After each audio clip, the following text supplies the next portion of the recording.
न्यायदानाला भल्याच सकाळी वाड्यातल्या सदरेवर सुरुवात झाली. राजे तासा 2 तासांसाठी इथे थांबणार होते. ते समजल्यावर संताजी धनाजी, कवी कलश आणि खंडो बल्लाळांची पावले तिथे रेंगाळली. राजे बाहेर पडले की आपणही निघायचे असा त्यांनी विचार केला. त्याच दरम्यान रंगनाथ स्वामी आणि कवी कलश यांचे रात्रीपासून धार्मिक बाबींवर संभाषण सुरू होते. अनेक धार्मिक विधी उपचारांवर खल सुरू होता. दोघांनाही शंभूराजांची खूप चिंता होती. सकाळी लख्ख उजाडले. गावातले नित्याचे व्यवहार सुरू झाले. मात्र वाड्याच्या आतली फेब्रुवारीची थंडी हटली नव्हती. त्यामुळेच राजांनी बाहेरच्या बागेमध्ये उघड्यावर दरखास्ती ऐकायचा निर्णय घेतला. सेवकांनी तिकडे तात्काळ लोड आणि तक्क्यांची व्यवस्था केली. एका बाजूने कोवळी सूर्यकिरणे उंच झाडांतून खाली पाझरू लागली होती. आजूबाजूने पाडसांसारखा खेळ खेळू लागली होती. तर पाठीमागच्या शास्त्री नदीतून धुक्याचे लोट आभाळाच्या दिशेने सरकत होते. बागेमध्ये शंभूराजांनी न्यायदानाचं काम सुरू केलं. खंडो बल्लाळांची लेखणी झरझर चालत होती. राजे न्यायदानात गुंतल्याच्या वेळेचा फायदा कविराजांनी घ्यायचं ठरवलं. स्वामीजी आणि कवी कलश शास्त्री नदीच्या पात्रात उतरले. राजांना सुख लाभावे, त्यांचे कल्याण व्हावे यासाठी ते देवदेवतांना आळवीत होते. हरजोजी आणि गिरजोजी हे दोन्ही यादवबंधू स्वभावाने खूप चिकट होते. दोघेही आपापल्या कैफती मांडत होते. शंभूराजे मधूनच ऊन आणि वक्त वाढत चालल्याचे पाहून बेचैन होत होते. मुद्द्याचे तेवढे बोला, उगाच शब्दबंबाळपणा नको, असे ते यादवबंधूंना सुनावत होते. परंतु तरी यादवबंधू हटायला तयार नव्हते. त्यांची फिर्याद ऐकण्यात जवळपास 2.25 तास गेले.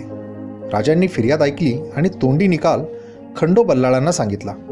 इतर गोरगरिबांच्या तक्रारी काही खूप मोठ्या नव्हत्या. त्या फिर्यादींनाही अर्ध्या तासात उरकायचे शंभूराजांनी ठरवले. मात्र आता त्यांना वाढत्या उन्हाचा दाह खूपच जाणवू लागला. सकाळी 9चा सुमार असावा.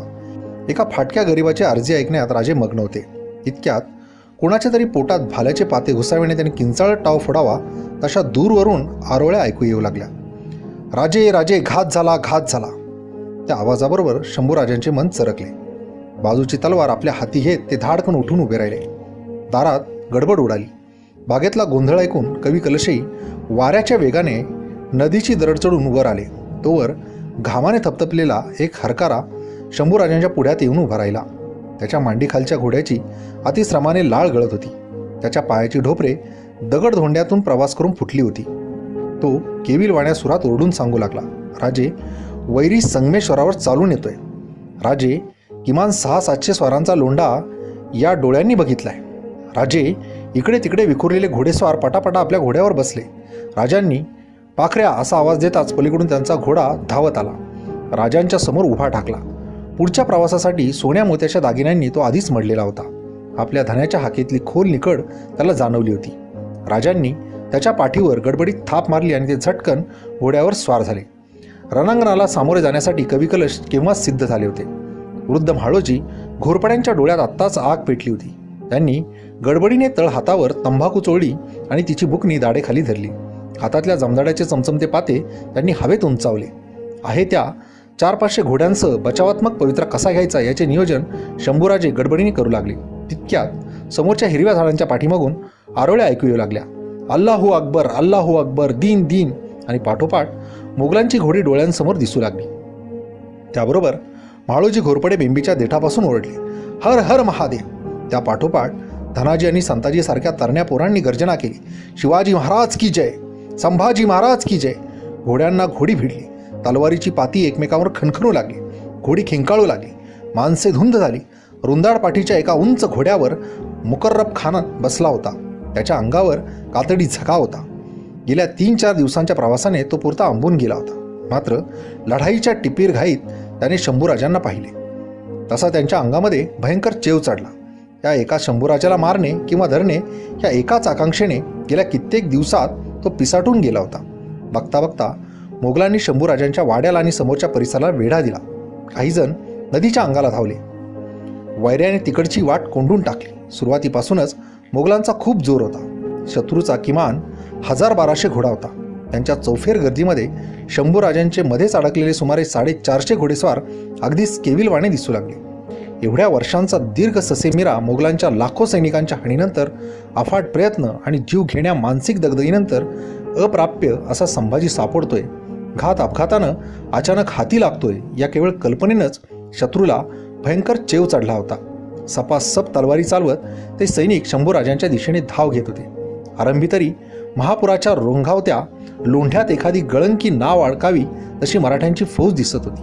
धनाजी, संताजी आणि खंडो बल्लाळाला तर भयंकर चेव चढला. त्यांनी हातातले भाले सरसावले.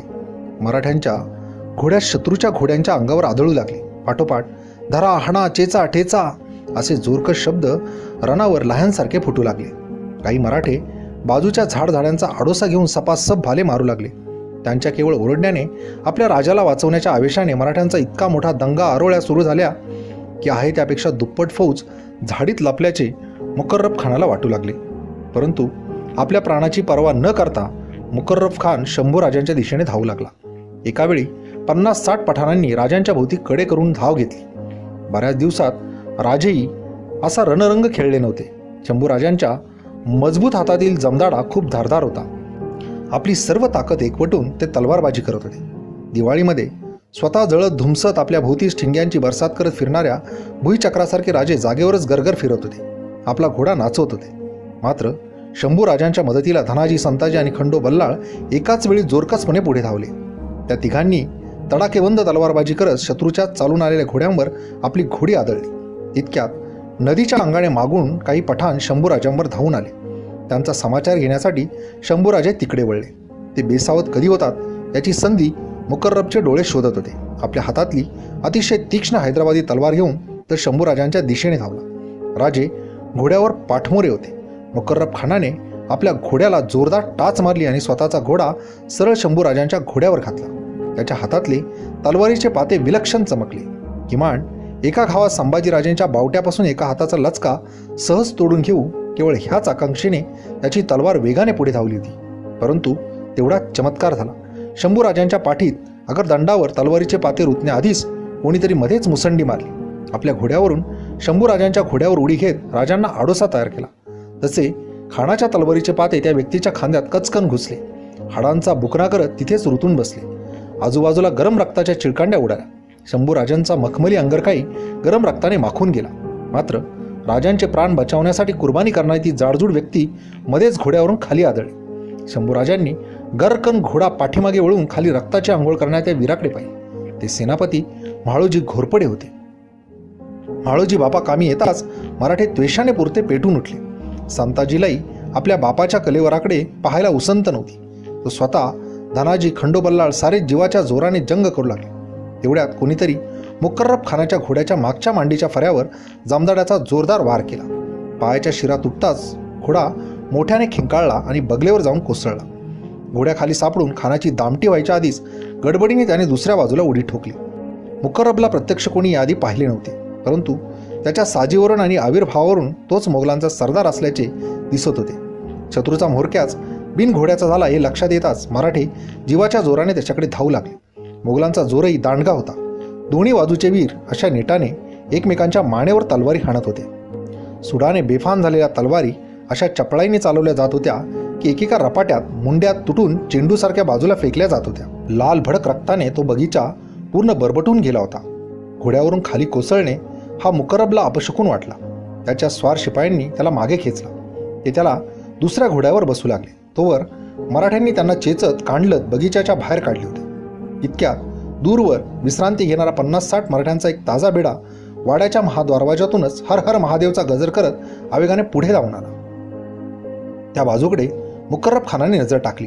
वाड्यात अजून 1-2 हजाराची शिबंदी निश्चितच असेल असे त्याला वाटले. मराठ्यांचा प्रतिकार खूपच कडवा आणि जीवघेणा होता.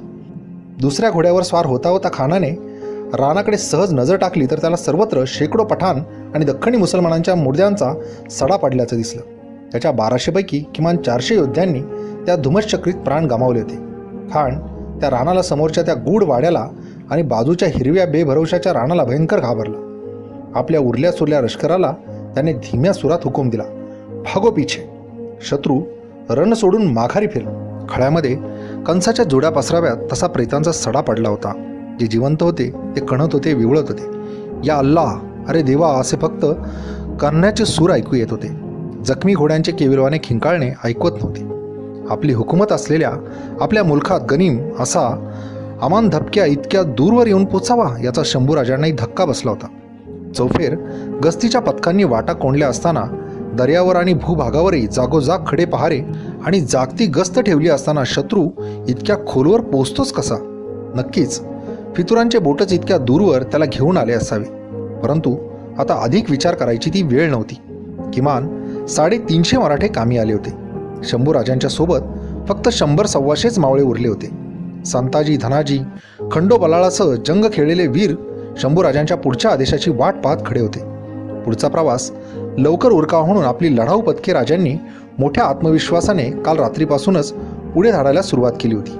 आता सोबतीला अगदीच जुजबी फौज होती. किर्र जंगल झाडीने वेढलेल्या एवढ्या अडचणीच्या जागी तिथे सूर्याची किरणे धड पोचू शकत नाहीत, तिथे असा गणिम अवतरेल याची कल्पनाही कोणी केली नव्हती. खंडोबल्लाळ, धनाजीसह अनेक वीरांच्या अंगावर अनेक छोट्या मोठ्या जखमा होऊन त्यांचे अंगरके रक्ताळलेले होते. अजून अनेकांच्या कपाळावरून गालावरून रक्त ओघळत होते. लढाईच्या घिसाडघाईत एका पठाणाचा बाण कवी कलशांच्या दंडात घुसला होता. त्यांनी गडबडीने जखम बांधलेली असली तरी त्यांच्या दंडातून अजून रक्त गळत होते. इतक्यात आपला जीव बचावत आणखी 2 गुप्तहेर धावत तिथे आले. ओरडून सांगू लागले, राजे राजे, अजून किमान 1000-1500ची फौज पांगून लपत छपत पाठीमागून इकडे धावत येते. घरच्यांनीच कोणीतरी दगा केलाय. राजे, धोका आहे, पुढे धाव घ्या. दुसरा गुप्तहेर बोलला. धनाजी आणि संताजी राजांपुढे चक्राकार घोडी नाचवत होते. दोघांनी किमान प्रत्येकी 5-50 गणिमांचे प्राण घेतले होते. त्यांच्या हातातल्या नंग्या तलवारीतून अद्यापी रक्त गळत होते. तोंडावर पैरणीवर रक्ताचे डाग होते. खंडोबल्लाळांच्या डोळ्यात सुद्धा रक्ताची कारंजी दिसत होती. सारेच जण ओढू लागले, महाराज हुकुम, महाराज हुकुम. शंभूराजांनी क्षणभर डोळे मिटले, देवाचे स्मरण केले. ते बोलले, गड्यांनो, मी तुमच्या रिवरिवत्या रक्तमासाची तडफड समजू शकतो, पण परिस्थितीने घात केलाय. आता तलवारीची नव्हे, बुद्धीचीच लढाई खेळायला पाहिजे. म्हणजे कसं? इथं न थांबता पांगून जाऊन संताजी, खंडोबा, तुम्ही क्षणमात्र थांबू नका. चला, वाऱ्यासारखी पुढे धाव घ्या. चिपळूणच्या वशिष्ठी नदीच्या खाटापर्यंत थांबू नका. तिथे आपली मोठी चौकी आहे. राजे, तुम्हाला सोडून? संताजीचा आवाज घोकरा झाला. नका रे, आता उगाच एक दुसऱ्याच्या मायेत अडकू. संताजी आणि खंडोबा, तुम्ही चिपळूणच्याच वाटेने धाव घ्या. वाटेत येसुबाई आणि इतर राजस्त्रियांच्या पालख्या मेने भेटतील, त्यांचे संरक्षण करा. धनाजी, तू आपली उरली सुरली माणसं घेऊन हात खांब्याकडे निघून जा. काही बरा वाईट प्रसंग उद्भवला तर गोव्याकडची वाट रोखून धर. आणि राजा, आपण? धनाजीचा आवाज केविलवाणा झाला. आम्ही आडवाटेचा झाडांचा उड्यांचा आश्रय घेत वरच्या अंगानं रायगडाकडे निघून जातो. संताजी आणि खंडोबल्लाळच नव्हे तर सारीच तरुण पोरे एकमेकांकडे पाहू लागले. त्यांचे डोळे पाण्याने डबडबले होते. शंभूराजांच्या घोड्यावरील आकृतीकडे ते खालीवर पाहत होते. चला निघा, पांगा, शंभूराजे ओरडून सांगत होते. पण त्या तरुणांची दुःखी नजर शंभूराजाच्या पायामध्ये घुटमळत होती. नाही राजे, आम्ही तुम्हाला एकट्याला सोडून जाणार नाही. तर मग तुमच्या हट्टाचा परिणाम विपरीत होईल. कदाचित सारेच मिळून जायचा प्रयत्न करू तर सारेच गिरफ्तार हो. अशानं अनर्थ ओढवे. राजे, असा हंबरडा फोडत संताजी आपल्या घोड्यावरून ओनवा झाला. त्याने शंभूराजांच्या मांडीवर मान ठेवली. राजे त्याच्या रक्ताने माखलेल्या चिकट केसातून बोट फिरवू लागले. त्यावेळीच राजांनी धनाजी आणि खंडोबलाळांच्या खांद्यावर हात ठेवून त्यांचे खांदे दाबले. तरुण पोरांना धीर देत शंभूराजे बोलले, चला पोरांनो, निघा, स्वतःला वाचवा आणि हिंदवी स्वराज्यही वाचवा. दख्खनच्या मातीत औरंग्याची कबर खोदा, पण राजे तुम्हाला सोडून? अरे, कशाला फिकीर करता माझ्या प्राणाची? शंभूराजांची मुद्रा अभिमानाने आणि आत्मविश्वासाने फुलून आली. ते द्वेषाने गरजले. आईच्या स्तनाला लुसणाऱ्या बाळाला त्याच्या मातेपासून दूर करणं जितकं अवघड, तितकंच सह्याद्रीच्या मांडीवर खेळणाऱ्या या शंभूला दूर कोणी ओढून नेणं महाअवघड. जा पुढं, अगदी निर्धास्त जा. संभाजीराजे आणि कवी कलश दोघेही भरधाव वेगाने घोडी फेकत होते. पाण्यातून वाळूतून ती जनावरे जीवाच्या जोराने पुढे धाव घेत होती. कवी कलशांच्या हाताला अतिशय तीव्र वेदना होत होत्या. रक्ताची धार थांबत नव्हती. आपल्या प्राणप्रिय राजाला गुंतवून टाकणे जीवाला बरे वाटत नव्हते. राजांनी आपल्यासोबत फक्त 15 घोडेस्वार घेतले होते. राजांना न भूतो न भविष्यती अशा अचानक उद्भवलेल्या या महासंकटाला गुंगारा द्यायचा होता. गणिमाने भरलेल्या आणि भारलेल्या या रानातून प्रथम जीवानिशी बाहेर पडायचे होते. कवी कलश घोडा फेकता फेकता कळवळून ओढले, राजन, आप आगे जाइये. जीव वाचवा, राज्य वाचवा, माझी फिकीर करू नका, मला इथेच थांबू द्या. कविराजांच्या काळ्या करवंदी आभाळासारखा भरून आलेला चेहरा शंभूराजांनी पाहिला. परंतु त्याही स्थितीत ते त्यांची मन धरणी करत त्यांना बेपर्वाईच्या सुरात बोलले, नाही कविराज, ते शक्य नाही. राजद्वारे स्मशानेच यतिष्ठती स बांधवा. जो दरबारात आणि स्मशानातही संगत सोबत करतो त्यालाच खरा मित्र म्हणतात. चला, काळजी नका करू. नावाडी बंदरापासून घोडा फेकत जवळपास 2 कोसांचा अंतर दौडून ते पुढे आले होते. शंभूराजांचे लक्ष उजव्या हाताकडे गेले. समोरच्या झाडीत नदी तीरावरचा सरदेसाईंचा वाडा दिसत होता. उजव्या हाताची मंदिरे आणि हिरव्या झाडीत अर्धवट लपलेले त्यांचे कळस सारे काही चिळीचूप भासत होते. पाण्यात पाय ठेवून बसलेल्या वाटसरूसारख्या काठावरच्या दगडी पायऱ्या दिसत होत्या. राजांनी कचकन लगाम देऊन आपला घोडा थांबवला. गरकन पाठीमागे शास्त्री नदीच्या पात्राकडे पाहिले. पात्रातली वाळू सकाळच्या उन्हात चमचमत होती. मध्येच पाण्याचे छोटेसे प्रवाह आणि रेताड दृष्टीस पडत होते. नावाडीकडे अचानक झालेल्या हमल्याचा इकडे कसब्याकडे फारसा सुगावा लागल्याचं दिसत नव्हतं. त्यातच वेदनेने तडफडणारा रक्ताळलेला हात कवी कलशांनी आपल्या छातीजवळ दाबून धरलेला. शंभूराजांनी क्षणभर विचार केला. वाटेत अन्य कुठे थांबण्याऐवजी इथेच वेशांतर आणि दिशांतर करणे योग्य ठरणार होते. अन्यथा तसेच पुढे धावल्यास राजवस्त्रांवरून आणि अंगावरच्या दागदागिन्यांवरून घात व्हायची शक्यता होती. राजांनी आपला घोडा पटकन उजव्या बाजूच्या जाळवंडात नेला. बाकीच्या सोबत्यांची घोडी आत आडोशाला घोडली. राजांनी पाखऱ्या घोड्याच्या गळातला सारा साज जवळजवळ ओरबाडूनच काढला. पुढे धावता धावता त्यांनी स्वतःच्या अंगावरील सारे दागिने हिसकावून बाहेर काढले. त्याची गुंडाळी केली. तेवढ्यात ते सरदेसाईंच्या वाड्याच्या पायरीजवळ जाऊन पोहोचले. बाहेरून अचानक रक्ताने माखलेल्या अंगरख्यानं संभाजीराजे आणि पाठोपाठ कविराज आत घुसले. त्याबरोबर वाड्यातील नोकर चाकरांची गडबड उडाली. रंगोबा सरदेसाई बाहेर सदरेवरच बसून होते. नाविक त्यांचे केस भादरून गोटा करत होता. तेवढ्यात रक्ताने भिजलेल्या कपड्यातली राजांची ती अवस्था पाहून इनामदार झटपट उठले. घरातील स्त्रिया पोरेही धावत बाहेर आली. निश्चितच काहीतरी घात झाला होता. घाला आला होता. राजे, हे काय झालं? असं कसं झालं? काय करू? बोला राजे, घाबरून रंगोबाने विचारले. गोंधळू नका, पण आवरा पटकन. कविराजांचा हात बांधा. आम्हाला पुढं धाव घ्यायची आहे, राजे बोलले. अजिबात वेळ न दवडता राजे स्वतः समोरच्या नाभिकासमोर बसले. त्यांनी खून केली. न्हाव्याने लागलेच त्यांचे सुंदर मुलायम रेशमी केस आणि टोकदार निमुळती दाढी भादरायला सुरुवात केली. इनामदारांच्या नोकरांनी परसातली ओल्या वेळची कामटे काढली. त्याच्यावरचा बारीक लव असलेला पांढरा केस काढून तर कविराजांच्या जखमेत भरला. वरून कामटांच्या पट्ट्या बांधून जखम घट्ट बांधली. सफाचट डोई दाढी केलेल्या शंभूराजांची गोरी मुद्रा एखाद्या योग्यासारखी दिसत होती. रंगोबांची म्हातारी आई कृष्णाबाई पुढे धावत आली. राजांवर काही भयानक प्रसंग ओढवल्याचं सर्वांना जाणवलं होतं. रंगोबांची सत्तरीतली माता उंच शिळशिळीत होती. त्यांच्या गोऱ्यापान सुरकुतलेल्या चर्येकडे पाहता शंभूराजांना आपल्या जिजाऊ साहेबांची आठवण झाली. त्यांनी हातातील पाचूच्या माळा त्या मातेच्या हवाली केल्या. तोच कृष्णाबाईंनी घाईवरून शंभूराजांना मिठी मारली. वाड्यामध्ये एकच हाहाकार उडाला होता. बाहेरच्या नदीकाठी झाडोऱ्यात ती 15-16 घोडी उभी होती. पुढची दौड दीर्घ आणि जोखमीची होती. यापुढे पुन्हा कुठे आणि कधी थांबायचे कोणास ठाऊक. जेवढे पाणी आत्ताच पिऊन घेता येईल तेवढे घ्यावे आणि पुढच्या दौडीस तयार राहावं, असा त्या मुक्या जीवाने विचार केला. वेळच्या दाटीतून पाखरांनी आजूबाजूला नजर टाकली. मागे पुढे इकडे तिकडे चीट पाखरूही दिसत नव्हते. तसा तो तहानलेला घोडा पुढे सरकला. हळूच पाण्यामध्ये पुढचे 2 पाय रोवून पाठ वाकवत ओणवा होऊन पाणी पिऊ लागला. त्याच्यासोबत इतर घोडी पुढे सरकली आणि त्यांनी समोरच्या निवळशंख पाण्याला तोंडे लावली. पाणी पिता पिता थोड्या वेळाने पाण्याची नजर समोरच्या डोहाकडे लागली. पाण्यामध्ये कुणाची तरी रंगीबेरंगी हलत्या झुलत्या आकृत्या त्याला दिसल्या. त्याबरोबर ते हुशार जनावर बिचकलं. त्याने कान टवकारत सरळ मान वर काढून समोरच्या काठाकडे पाहिले. पलीकडच्या वाळूत दबकत लपत छपत संभाजीराजांचा माग काढत वैऱ्याचं एक पथक येऊन पोहोचलं होतं. पुढच्या वाळूत अतिशय घाबरलेला गणोजी शिर्के उभा होता. बाप दाखव नाहीतर श्राद्ध घाल अशा तोऱ्यात त्याला बुकोटीला खेचून मुकरब खान तेथे घेऊन आला होता. त्यांच्यासोबत 60-70 घोडेस्वार दबा धरून उभे होते. मघाच्या बागेतल्या त्या झटापटीवेळी गणोजीने बाजूच्या झाडोऱ्यात आपले अंग लपवले होते. परंतु पहिल्या झडपेमध्ये थोडीशी तलवारबाजी करून राजे निसटले. तसे मुकर्रब खानाने गणोजीला खेचतच बाहेर ओढले. सुरुवातीला खानाच्या 2000 लष्कराचा लोंढा अजून संगमेश्वराच्या शिवारातच होता. तो गावाजवळ पोहोचला नव्हता. शिवाय शंभूराजांकडे नेमका किती फौजफाटा आहे याचाही मुकर्रबला अंदाज घ्यायचा होता. त्यामुळे सलामीला त्याने थोडीशी माघार घेतली होती.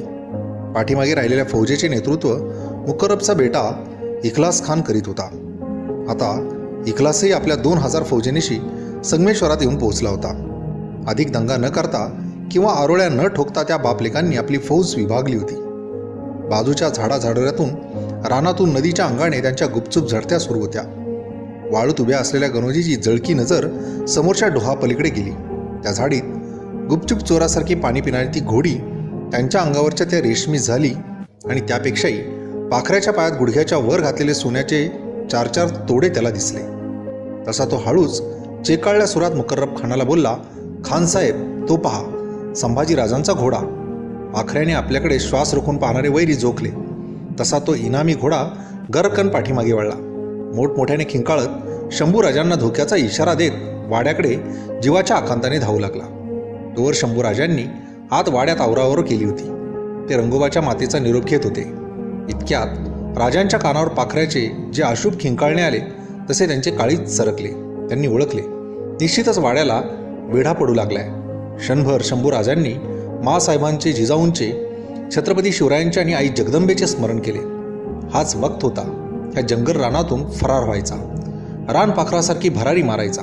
त्यांनी कवी कलशांकडे पाहिले. त्यांचा हात छातीजवळ नीट बांधला गेला होता, तरी अजून त्यांच्या दंडातून रक्त ठिपकत होतं. चेहऱ्यावर असह्य वेदना दिसत होत्या. कविराजांनीच झटकन शंभूराजांचे पाय पकडले. ते धाय मोकलत रडत ओरडले, राजन, आपण निघा, नाहीतर कैद व्हाल. कुछ भी करो, पहिले निकल जाइए. आता कृतज्ञतेचे 2 अश्रू व्हायलाही वेळ नव्हता. रंगोबाने बाजूची तलवार शंभूराजांच्या हाती दिली. कृष्णाबाईंनी राजांच्या डोक्यावरून इडापिडाटोळं म्हणून भाताचे 2 मुटके इकडे तिकडे फेकले. पाखऱ्या, अशी आपल्या घोड्याला आरोळी ठोकत शंभूराजे वाड्याच्या पायऱ्या उतरत वेगाने बाहेर धावले. आपल्या धन्याला स्वार व्हायला तोशीच नको म्हणून पुढचे पाय उणवे करत ते मुख्य जनावर वाड्याबाहेर उभे होते. राजांनी पटकन पुढे उडी मारून मान ठोकली. लगाम खेचून समोर पाहिले, मात्र एकावेळी महापुराचे पाणी फुटून यावे आणि त्याने अख्ख्या परिसरास वेढा द्यावा तसे वाड्याबाहेर कर्णेश्वराच्या मंदिराकडून, समोरच्या शृंगारपुराच्या वाटेकडून, पलीकडून नावाडीच्या अंगाने, मागून नदीच्या बाजूने घोडीच घोडी अंगावर चालून येताना दिसत होती. वैरी खुण्याच्या शिळा मारत होता. पठाण, दख्खणी, मुसलमान आणि गणोजी शिर्क्यांसोबतचे 100-200 नादान 1,500 घोड्यांच्या वाड्याला वेढा पडला होता. चौफेर भाल्यांच्या, तलवारींच्या, सगळ्यांच्या आवाजांचा रान माजलं होतं. दुष्ट कालियाचे मर्दन करायला गेलेल्या श्रीकृष्णालाच कालियाने गिळले होते. दैवगतीच्या लाटेपुढे मानवी प्रयत्न निष्फळ ठरले होते. बलिदानाच्या भावनेने रणमर्दाच्या उर्मांनी शंभूराजांचे अंग अंग पेटून उठले होते. हातात ती तलवार नाचवत त्यांनी जागच्या जागी आपला घोडा वर्तुळाकार फिरवला. परंतु एवढी सशस्त्र फौज असूनही त्या ठाण्या वाघाला काढण्या लावायचे कोणाला धाडस होईना. लांबूनच मुकर्रब खानाने दोर टाकून राजांना जखडवायचा प्रयत्न चालवला. इतक्यात इखलास खानाने मागच्या अंगाने आपल्या धारदार जमदाड्याचा जोरदार घाव घोड्याच्या पुठ्ठ्यावर मारला. तशी रक्ताची चिळकांडी उडाली. ते जनावर जोराने खिंकाळले, पाय झाडू लागले. राजांनी तिकडे दुःखी नजर टाकली. तितक्यात 60-70 पठाणे एकाच वेळी राजांच्या अंकावर तुटून पडले. त्यातील एकाने भाल्याच्या काठीचा जोरदार तडाखा खुब्यावर मारला. तसे शंभूराजे असह्य कळेने बेजार झाले. तसेच उभे राहिले. राजांच्या हातची तलवार गळाली. वैऱ्याने डाव साधला. सह्याद्रीचा शंभूराजा कैद झाला. हे करून दृश्य पाहून कृष्णाबाईंनी दुःखाने दगडावर डोके आपटले. रंगोबा भोवळ येऊन बालिंगावरच खाली कोसळले. राजाला काढण्या पडल्याचं पाहून गर्दीत उभा असलेला गणोजी शिर्के आनंदाने रडत होता. मधूनच डोळे पुसत हसत होता. हे दृश्य खरे की खोटे हे न कळून त्याची अवस्था वेड्यासारखी झाली होती. गेल्या 3 रात्री जागी असलेली गनिमांची फौज आता अल्लाहो अकबर करून आरोळ्या ठोकत होती. काही जणांनी आजूबाजूला उभ्या असलेल्या बघ्यांना काठ्यांनी झोडपून काढले. बाजूची घरे आणि सरदेसाईंच्या वाड्याला सुद्धा आग लावली. अचानक गवसलेल्या ह्या दौलतीचे काय करायचे? वैऱ्याची फौज सुद्धा गोंधळून गेली होती. राजांच्या आणि कविराजांच्या अंगावर घोंगडी टाकली गेली. चोरट्यांनी ऐवज पळवा तशी त्या दोघांची मटकळे उचलून त्यांना 2 कोस गावाबाहेर पळवले गेले.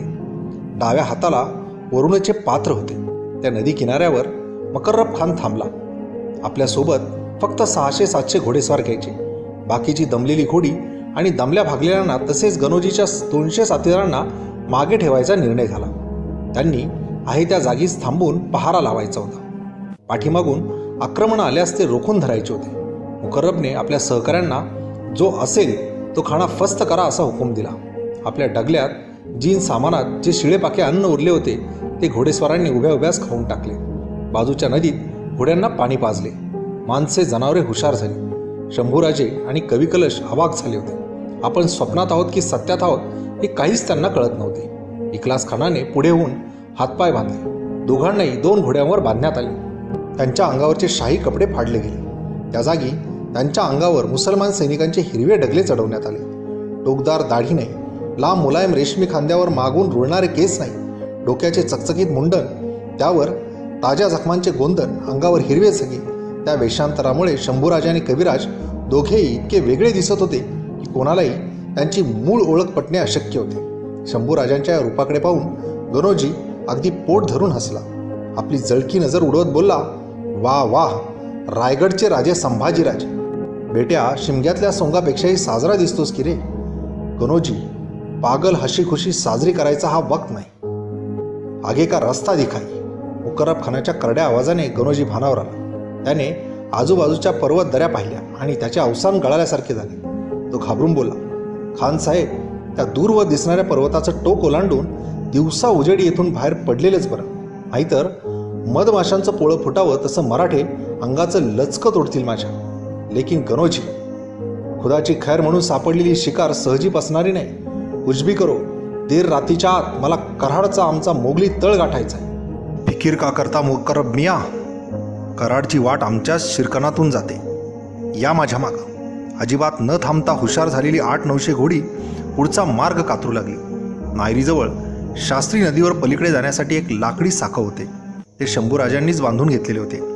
नदी ओलांडून घोडी पलीकडच्या बाजूने पुढे नेटाने धावू लागली. राजांनी आपली दुःखी नजर शास्त्रीच्या प्रवाहाकडे टाकली. तो प्रवाह त्यांच्या लाडक्या येसूच्या माहेरातून शृंगारपुरातूनच खाली वाहत येत होता. त्याची आठवण येताच नकळच त्यांच्या सुजलेल्या डोळ्यातून अश्रूंचे 4 थेंब उगळले.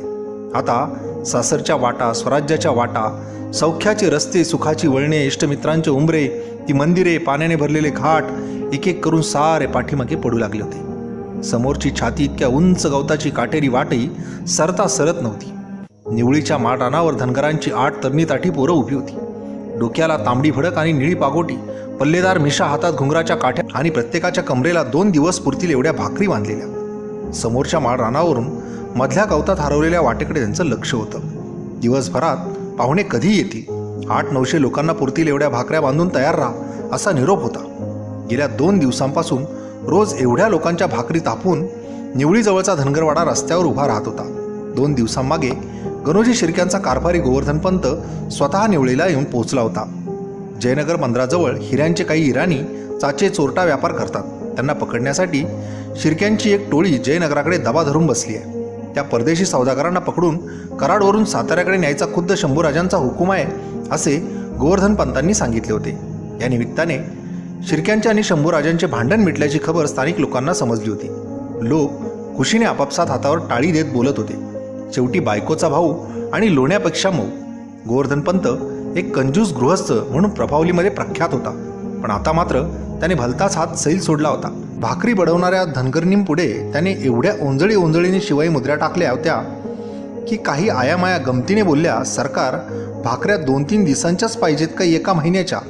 त्यातच गोवर्धनपंताने कोठून तरी बळकट 200 घोडी पैदा केली होती. तीही निवळीच्या मूळ ओढ्याजवळ आत आडोशाला झाडाला आणून बांधली होती. बहुतेक मोठी शिकार असणार याचा गावकऱ्यांना अंदाज आला होता. धनगरांच्या तरण्याबांड 8 पोरांची निवड वाटाडे म्हणून करण्यात आली होती. तो जंगली घाट रस्ता खूपच अडचणीचा होता, धोक्याचा होता. किमान 8-10 काटक आणि धडधाकट माणसे एकत्र आल्याशिवाय त्या आड रानात कोणीही घुसायचे धाडस करत नसे. वाघांच्या डरकाळ्या ऐकू येत आणि रानडुकरांच्या कळपांना बगल देतच या घाटाने वर चढावे लागे. क्वचित कोणी व्यापारी 1000-500 बैलांच्या पाठीवरून या घाटाने माल घेऊन वर चढत आणि पलीकडे पाटण आणि कराडकडे निघून जात. घाबरलेले व्यापारी हा आडरस्ता परिचयाचा असूनही निवळीच्या आणि नेरदवाडीच्या पोरांना वाटाडे म्हणून सोबत घेत. मगच पुढची वाट धरत. कालपासून वाटाडे खोळंबून बसले होते. आयामाया पाठी भाकरी वडून येणाऱ्या पाहुण्यांची वाट बघत तिष्ठत बसल्या होत्या. बसल्या बसल्या पोरांच्या गमती चालल्या होत्या. गोवर्धनपंत हा घाट कधी चढून गेले आहेत का असे कोणीतरी गमतीने विचारले. तेव्हा दुसरा एक पोरगा हसत बोलला, पंतांचं सोडावं, पण त्या गणोजी शिर्क्यांच्या आजापंजाने सुधीक हा घाट देखलेला नाही. दुपारचे ऊन टरटरू लागले. इतक्यात उंच गवताच्या पोटातून एकावेळी 800-900 घोडी तिथे धावत आली. समोरच्या चढणीने सर्वांनाच घाम फुटला होता. गोवर्धनपंताने गडबड केली. ओढ्यातल्या 200 घोड्यांची दावी सोडली. तांडा बाहेर काढला. मुसलमान सैनिकांनी घोड्यावरून पटापट खाली उड्या ठोकल्या. धनगरणींनी आपल्या भाकरीने भरलेल्या दुड्या पुढे केल्या. दामल्या भागल्या स्वारांनी उभ्या उभ्या चटणी भाकरी पोटात ढकलली. ज्यांची घोडी खूप श्रमली होती किंवा जखमी झाली होती आणि 3-4 दिवसांच्या कष्टाने पूर्ण शिरून गेली होती, अशा घोड्यांना बाजूला काढलं गेलं. पंतांनी नव्या दमाच्या घोड्यांचे लगाम स्वारांच्या हाती दिले. त्या वाटाड्या पोरांची नजर सौदागरांना शोधत होती. अखेर त्यांना ते दोन्ही सौदागर दृष्टीस पडले. अतिशय बळकट, उंच आणि रुंदाळ पाठीच्या घोड्यांवर त्यांना जाम जखडण्यात आले होते. त्या दोघांची मूळची गोरीपान तोंडे माराने आणि सुजीने बेंगरूळ दिसत होती. त्यांचे हात त्यांच्या पाठीवर काढण्यांनी बांधले होतेच. शिवाय त्यांनी रडू नये ओरडू नये म्हणून मोठाली धडपी त्यांच्या तोंडात खोचून ती मागे त्यांच्या कानाजवळ बांधली. घोड्यांच्या तोंडात लगाम बांधावे तशीच ती जाम बांधण्याजवळ होती. धनगरांची पोरे मोठ्या कौतुकाने त्यांच्या डोळ्यांकडे पाहत होती. एक दुसऱ्याला सांगत होता, शिरपागड्या खरोखरीच्या हिऱ्यांपेक्षा डोळं चमकतात बघ ह्या दोघांचं. मधूनच त्या दोघांचे डोळे अश्रूंनी गळत होते. उद्वेगाने सुडाच्या भावनेने जळतही होते. थोडीशीच उसंत मिळाली असेल नसेल तोच घोड्यावर बसलेला गणोजी शिर्के ओरडला, खान साहेब चला उठाओ, नाहीतर माझ्याच गळ्याला चाप लावाल. इखलास खान आणि मुकर्रब खान दोघेही बापले खासले. खरे तर त्यांनाच खूप घाई होती. बघता बघता निवळीचे रान पाठीमागे टाकून घोडी नेरदवाडीच्या दिशेने झेपावू लागली. गणोजी इतकाच मुकर्रब खानही खूप धास्तावला होता. असे जंगली रान त्याने याआधी कधी पाहिले नव्हते. कमरे इतक्या उंच गवतात जेव्हा वारा शिरायचा आणि गवताचे रान हलायचे तेव्हा माळावर हत्तीच गडबडा लोळतायत असा भास व्हायचा. डाव्या बाजूच्या टेकडी पलीकडे शृंगारपूरचे रान होते. त्या बाजूचे उंच कडे, डोंगर आणि पर्वतराणी बघून मुकर्रब खानाला घाम फुटत होता. अचानक लांबून घोड्यांच्या टापांचे आवाज ऐकू येऊ लागले. बघता बघता समोरच्या गवतातून 50-60 घोड्यांचा जत्था अंगावर धावून आला. मुकर्रब खान हबकला. इखलास खान दचकला. उठून आली ही मराठ्यांची झुंड. अजून मागे गवतात किती जण लपले आहेत. बापले घाबऱ्या नजरे एकमेकांकडे बघू लागले. साऱ्या अरण्यालाच घोड्यांचा गराडा पडल्याचा त्यांना भास झाला. मराठा पथकाने अचानक वाट अडवल्याचे पाहून खानाचे पथक घाबरून जागच्या जागी थांबले. घोड्यात घोडी मिसळली. ती आकसून खोळंबून जागच्या जागी थबकली. सारे गांगरून अंगाला अंग घासत उभे राहिले. आता मुकर्रब खानाचे डोळे तर पांढरेच झाले होते. गणोजीच्या घशाला कोरड पडली होती. त्याने पुढच्या अंगाला उभ्या असलेल्या सूर्याजी भोसलेला पाहिले. ते शृंगारपूरचे गस्तीचे पथक असल्याचे त्याने ओळखले. आपल्यासोबत उरलेल्या आपल्या बेड्यातील 15-20 मराठ्यांकडे पाहून गणोजीने डोळ्याने इशारा केला. त्याने बेंबीच्या देठापासून आरोळी ठोकली, संभाजी महाराज की जय. त्या आरोळ्यांनी सूर्याजी भोसले घोडा फेकत पुढे धावत आला. त्याने गणोजीला ओळखले होते. तो सामोरा हात करून विचारू लागला, काय गणोजी भाऊजी इकडं कुठं?